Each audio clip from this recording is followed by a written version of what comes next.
Hello मेरे YouTube family, कैसे हो आप सब लोग। Welcome back to our channel. तो दोस्तों यही आशा करता हूँ आप सब लोग ठीक होंगे, फिट एंड फाइन होंगे, आपके घर में सब लोग फिट एंड फाइन होंगे, अपने लाइफ को और दिनों को एंजॉय कर रहे होंगे और आपके घर में खुशियाँ छाई होगी, खुशियाँ छाती रहे हमेशा, यही दिल से दुआ है यार। तो दोस्तों आप सभी को स्वागत है आज के एक और ब्रांड न्यू वीडियो में। Today we are going to react on has Nepali prime minister gifted land to China impact on India current affairs. तो दोस्तों ये बात मुझे पता नहीं है, हालांकि मैं कल से ही सुनता आ रहा हूँ कि नेपाल का 17 जिला जो है 17 जिला को चाइना ने कब्जे में कर लिया है या चाइना का हुक्म वहाँ पर चलता है, लेकिन ऑफिशियली न्यूज़ ये मुझे पता नहीं है। मैं भी यूट्यूब देखकर ये बात मुझे भी पता चला और जो नेपाल के जो छोटे छोटे नेता होता है ना, वो भी प्राइम मिनिस्टर से पूछ रहे हैं कि आप अभी तक चुप्पी क्यों साधे हुए हो, क्यों चाइना के खिलाफ कुछ नहीं बोल रहे हैं, क्या सच में नेपाल का 17 जिले को चाइना ने कब्जा में कर लिया है। तो दोस्तों इस वीडियो को देखेंगे और लास्ट में मैं अपना पॉइंट ऑफ व्यू जरूर रखूंगा।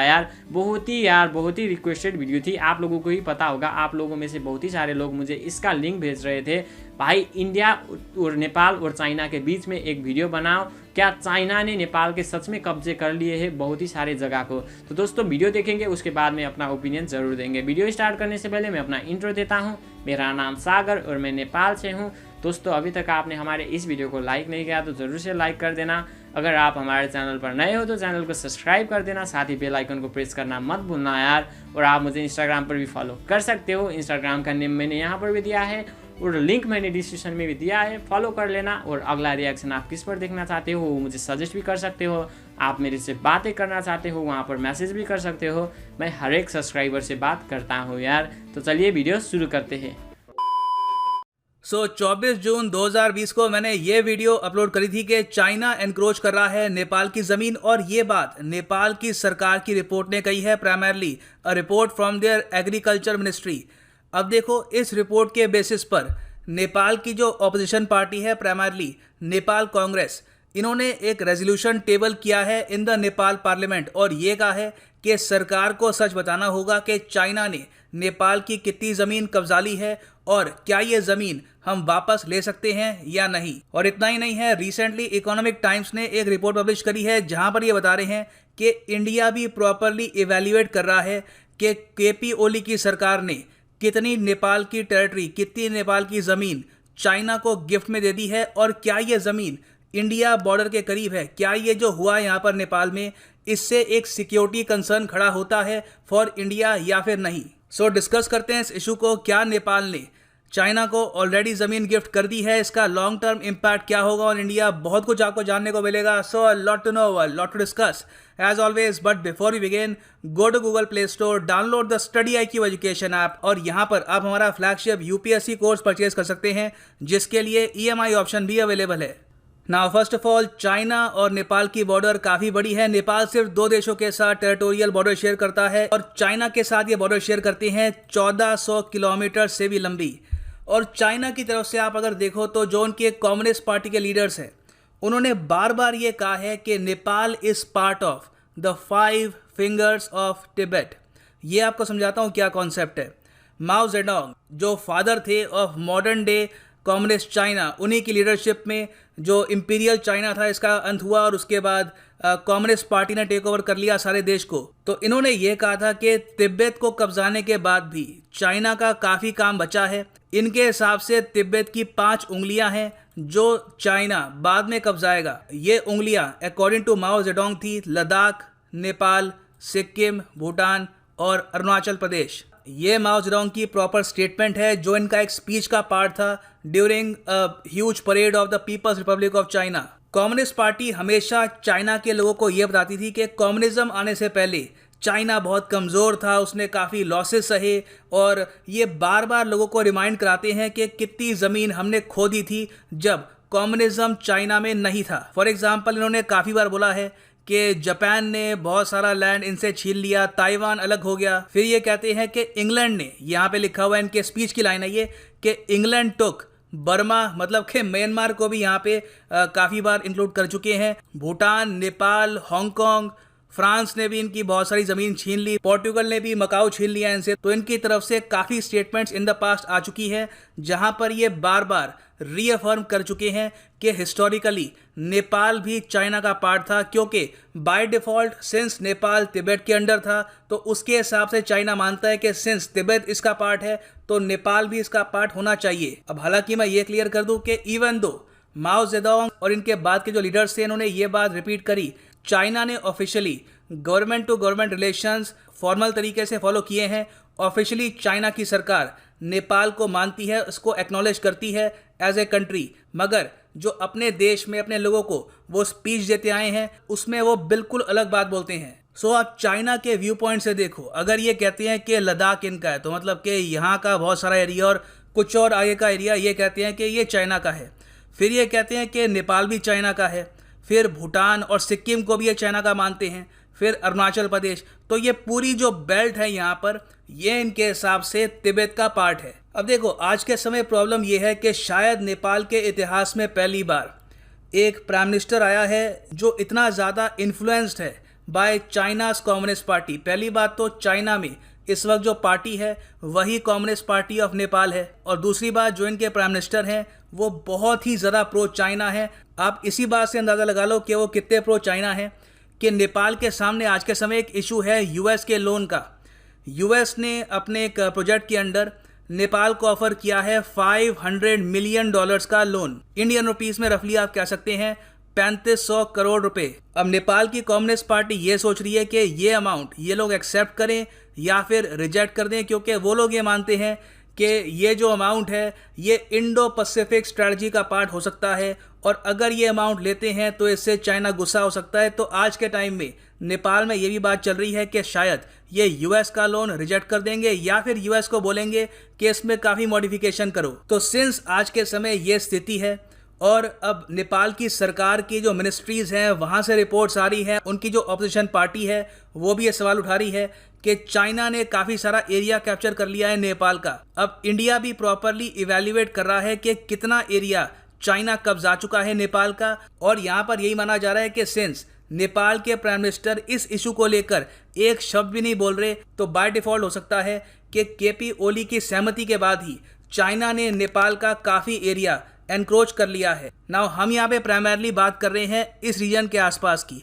हमें अभी पता नहीं है कि चाइना ने कितना एरिया एनक्रोच किया है। चाइना ने बाय द वे नेपाल का एक गांव कंप्लीटली कब्जा लिया है, उसके अलावा कुछ यहाँ पे और लोकेशंस हैं, छोटी लोकेशंस हैं, उस पर भी कब्जा किया है।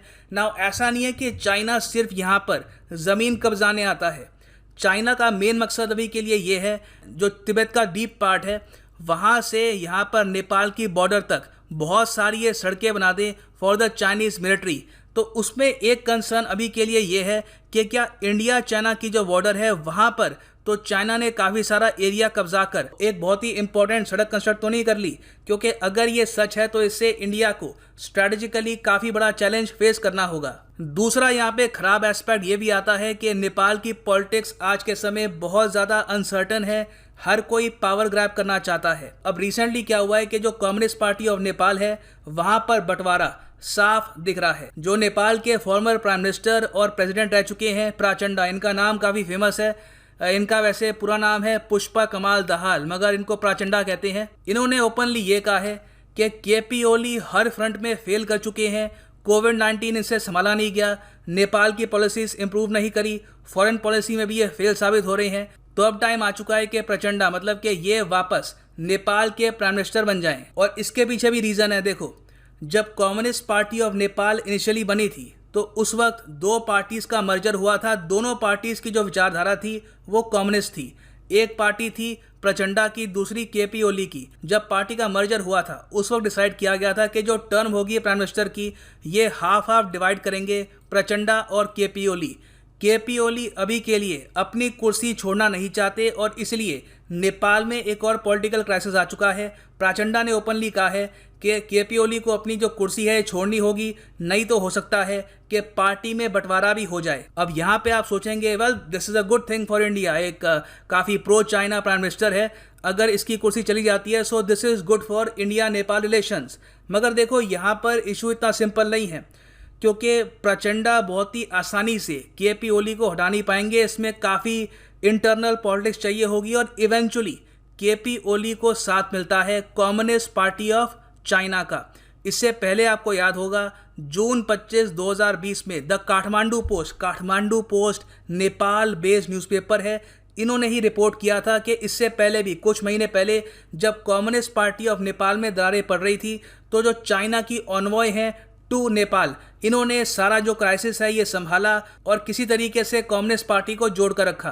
तो मोस्ट प्रॉब्ली अगर प्रचंडा यहाँ पर एडमेंट रहते हैं और कहते हैं कि मुझे पावर चाहिए, मुझे कुर्सी वापस चाहिए, तो केपी ओली को फिर से चाइना की हेल्प चाहिए होगी। उसके रिस्पॉन्स में आप एज्यूम कर सकते हैं चाइना मोस्ट प्रॉब्ली केपी ओली के मुंह से या फिर इनकी सरकार से और ज़्यादा एंटी इंडिया स्टेटमेंट्स या फिर एंटी इंडिया एक्शंस करवाएगा, या हो सकता है कि इन द फ्यूचर चाइना और ज़्यादा लैंड एनक्रोच कर दे नेपाल का। और सिंस केपी ओली काफ़ी हद तक इन डेट होंगे to the Chinese communist party, ये इस इशू को बिल्कुल भी रेज नहीं करेंगे। सो एक्चुअली जो यहाँ पर पावर स्ट्रगल हो रही है इन नेपाल, ये बैड है फॉर इंडिया। हाँ, एक सिनेरियो ये है कि अगर कम्युनिस्ट पार्टी ऑफ नेपाल टूट जाती है, फिर से री इलेक्शन होते हैं और फिर एक न्यूट्रल गवर्नमेंट आती है, so that is a completely different thing. मगर अभी के लिए वो जो सिनेरियो है मुश्किल लग रहा है, but you never know, anything can happen in politics. मगर मैं आपको ये बता रहा हूँ कि चाइना नेपाल का लैंड एनक्रोच कर रहा है, ये बात तो सच है और ये इंडिया के लिए मैसिव सिक्योरिटी थ्रेट है। इससे पहले भी हिस्टोरिकली आप अगर देखें तो चाइना ने रीजन में काफ़ी चीज़ें चेंज करी हैं और ये सब इवेंट्स हमारे आसपास होते रहे, हम उसके बारे में कुछ ज़्यादा कर नहीं पाए। तो फाइनली नीड ये है कि हम लोग भी जागे।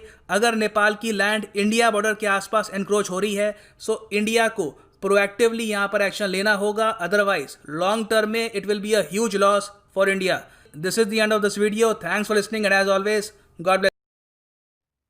तो दोस्तों जैसे कि आपने देखा वीडियो ख़त्म भी हो गया है। फर्स्ट ऑफ ऑल तो मैं अपना फीलिंग आप लोगों के साथ शेयर करना चाहता हूँ। क्या सच में क्या है यार, ये दुनिया ही चाइना का बाप ने खरीद के रखा है क्या यार। कभी ताइवान के साथ मुंह लगाता है, कभी इंडिया के कुछ पार्ट को ये मेरा है बोलता है, कभी जापान के साथ लड़ता है, पूरे दुनिया के साथ ये लड़ता रहता है। ऐसा लगता है कि इसके बाप ने पूरे ज़मीन को खरीद के रखा था और अभी तो हमारे नेपाल पर भी कुछ कुछ जगह पर ये कब्जा करता हुआ आया है।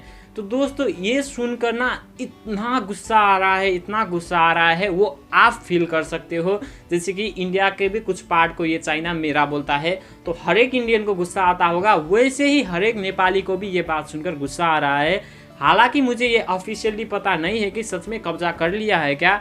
मैं कल से ही न्यूज़ सुन रहा हूँ और मेरे सब्सक्राइबर भाई भी बहुत ही सारे बोल रहे हैं और यहाँ के जो छोटे होते नेता होते हैं ना, वो लोग भी प्राइम मिनिस्टर से पूछ रहे हैं क्या आप डिटेल में बताओगे या नहीं, चाइना हमें वो ज़मीन देगा या नहीं, चाइना ने क्या सच में कब्जा कर लिया है क्या। सब लोग केपी ओली से पूछ रहे हैं, लेकिन केपी ओली के मुंह पर पट्टी बना हुआ है।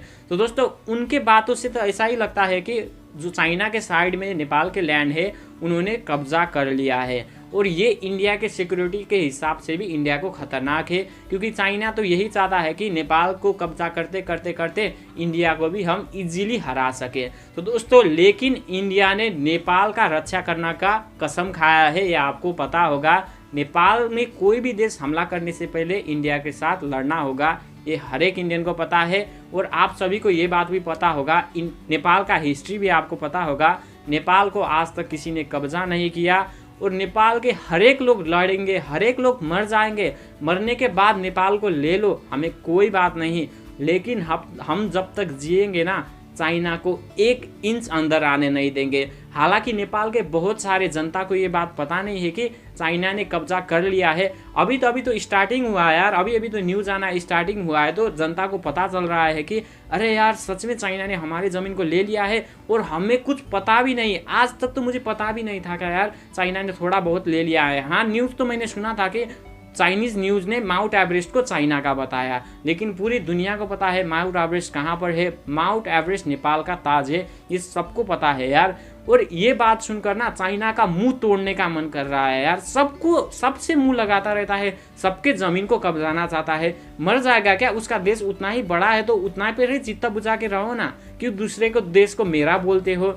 इस चाइना को टुकराने का टाइम आ गया है। इंडिया मिलकर, यूएसए मिलकर, जापान मिलकर रेडी कर रहे हैं, मुझे ऐसा लगता है यार, क्योंकि आप सभी को पता होगा यूएसए और इंडिया का दोस्ती भी बहुत ही अच्छा है। इंडिया के साइड में पूरा कंट्री है यार, वर्ल्ड ही इंडिया के साइड में है। चाइना के साइड में 2-3 कंट्री है, जैसे कि पाकिस्तान।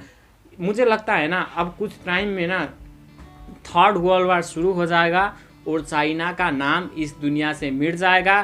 चाइना के आधे हिस्से पर इंडिया राज करेगा, कुछ हिस्से पर नेपाल राज करेगा साइड साइड पर, और कुछ हिस्से पर यूएसए राज करेगा। मुझे जहाँ तक पता है यार, क्योंकि ये चाइना चाहता ही वही है यार, ये मानेगा नहीं ऐसे। उसको जब तक टुकराया नहीं जाएगा तब तक चाइना मानने वाला नहीं है। अब होते होते यार हमारे प्राइम मिनिस्टर के साथ मिलकर थोड़ा थोड़ा बहुत करके ज़मीन कब्जा रहा है, और ये चाहता है कि हम नेपाल को कब्जा ले, क्योंकि इंडिया तो नेपाल के पास है और नेपाल से इंडिया में हमला करने के लिए ईजी रहेगा। उसका सोच ऐसा है, लेकिन उनको पता होना चाहिए कि नेपाल कैसा देश है। नेपाली कभी भी हार नहीं मानता, नेपाली मर जाएंगे लेकिन 1 इंच भी ज़मीन चाइना को नहीं देंगे। हम मर जाए उसके बाद हमारे ज़मीन ले ले चाइना, हमें कोई गम नहीं, लेकिन हम गोरखाली जब तक है ना, चाइना को 1 इंच में अंदर आने नहीं देंगे। किसी को भी यार, किसी को अपने कंट्री पर कब्जा नहीं करने देंगे।